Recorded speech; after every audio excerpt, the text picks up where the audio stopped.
rest of the season, right now our average is 22% from the three-point, but we had 50 tonight.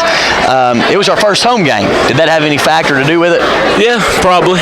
And we've been shooting a lot recently. A lot more shooting? Yeah. And I told the guys to be smarter with our shot selection. I think that helped too. Okay, now you are, we've got a big group of seniors this year, 9 seniors, but only 3 of you, believe, are out here right now. The rest in football. So what's that like on you as a senior leader to lead in that situation where you've got many of your teammates still competing out on football? Well, I like to step up and answer any questions or help out with anything I can. Okay. I was going to ask, you said something, Wiley, about it being the first home game. How did you feel about having a full crowd and a real game atmosphere? We've had a couple of Hall of Fame games and just sort of working the bugs out. How did it feel to have the Redskin Nation cheering you on over there? Because they were out in full force tonight. Oh, yeah, it was real fun, and especially to hear them have our back, it helps a lot. Right. Big game coming up after Thanksgiving, Lucas, Lenore City. Oh, yeah. What are your thoughts on it? That's the team over the bridge. I'm ready. Ready for it. All right, what's your plans for Thanksgiving? You all got practice? Yes, tomorrow and Friday, but a lot of eating for me. Well, don't eat too much. You're going to have to run that off, I will. All right, well, Lucas, you've been kind of, you were in and out of some of these last games, so it was good to see you play a full game. Good to see you put up the points you did. Proud of you, and look forward to this season. All right, thank you. Thank you. Now we've got Coach Josh Graves joining us. And so, Coach Graves, the first thing I want to say is thank you for getting up here in a timely manner.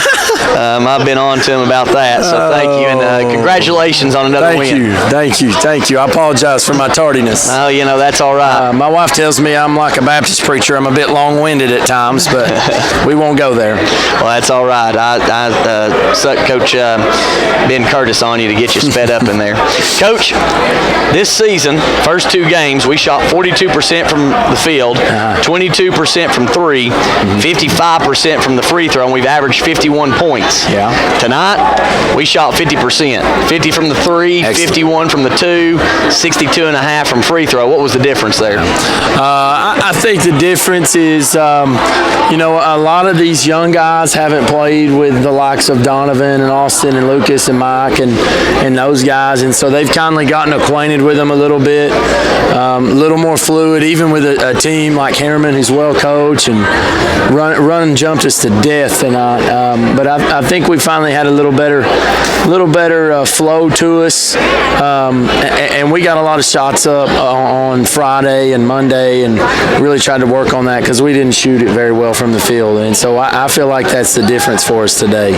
Now, not necessarily a young team out there, but you do have some that big-time minutes in varsity level that they've not had in the past. So yes. You kind of say that it is young in terms of experience on the court.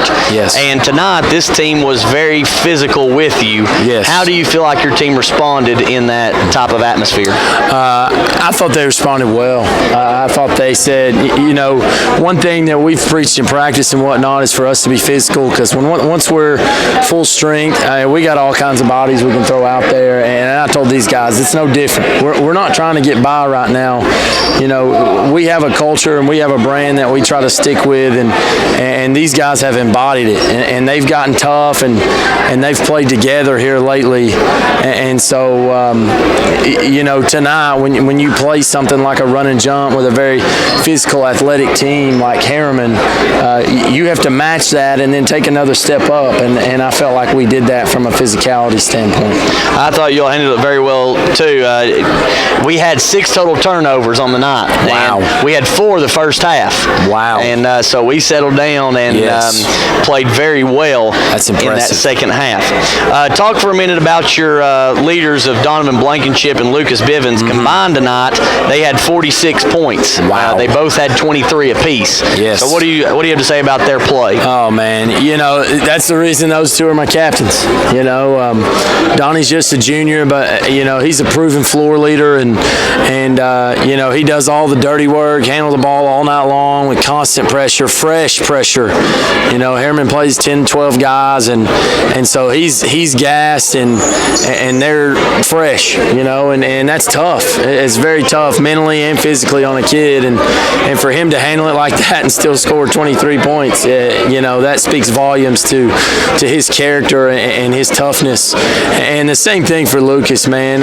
He's a great kid, great leader for our team. He's kindly bided his time last year with how well we did, and he come in spots and provided sparks for us. But he's really stepped up with that leadership role this year, and tonight he knew he had to score the ball a lot for us, and he didn't shy away from it. He was physical, and he's really bought in. We're trying to post him up and get him to put it on the deck and go to the basket and not settle, and he's really bought into that. And then, Coach, we 2 times now, last week and this week, we were up, I don't remember how much, against Maryville Christian, and then tonight we're up 7 with a minute and a half to go, yes, and we're jacking threes. Oh gosh, don't get me started. I was giving Landon Mallow a pretty hard time because we had about. Well, I wasn't going to drop his name. I'll drop his name. He knows. We're pretty transparent bunch out here, and he was like, "Well, somebody told me to shoot it, Coach," and I said, "Well, somebody told you to jump off a bridge. I hope you wouldn't do that, pal." But it's learning. It's learning. Guys ain't been in that situation, and Mallow's been a guy who's really stepped up and filled a void for us inside, even with him being undersized. So I can deal with that stuff as hard as he plays and as much as he's jumped in, and that's stuff that'll come with time, come with experience. Like you said, we probably should have finished out with a 10-point lead, but we got a little trigger happy down the end, but we found a way, and it's like I told them, ugly or pretty, win's a win, boys. You take it any way you can get it. That's right. All right, Coach, so we've got the rest of this week. What are the Redskins' plans? Tomorrow we're going to come in and do a 30-minute workout, weight room, and then we're going to come up and practice for about an hour and a half, shoot a lot tomorrow because I know they're dog tired. Look at some stuff technically, and then Thursday we'll be off. Friday we'll be off. We'll have a little open gym for them on Friday for anybody that wants to come. Ain't Black Friday shopping, I guess. And then go Friday night down to Alcoa and hopefully watch our football team shock the world. I'm cheering them on, that's for sure. And then we'll be back in here Monday for practice to prepare for Lenore City. We'll prepare for Lenore City a little bit tomorrow, but we'll really, buckle down and try to get ready for those guys on Monday. Well, Coach, congratulations. We look forward to next week at Lenore City and then your first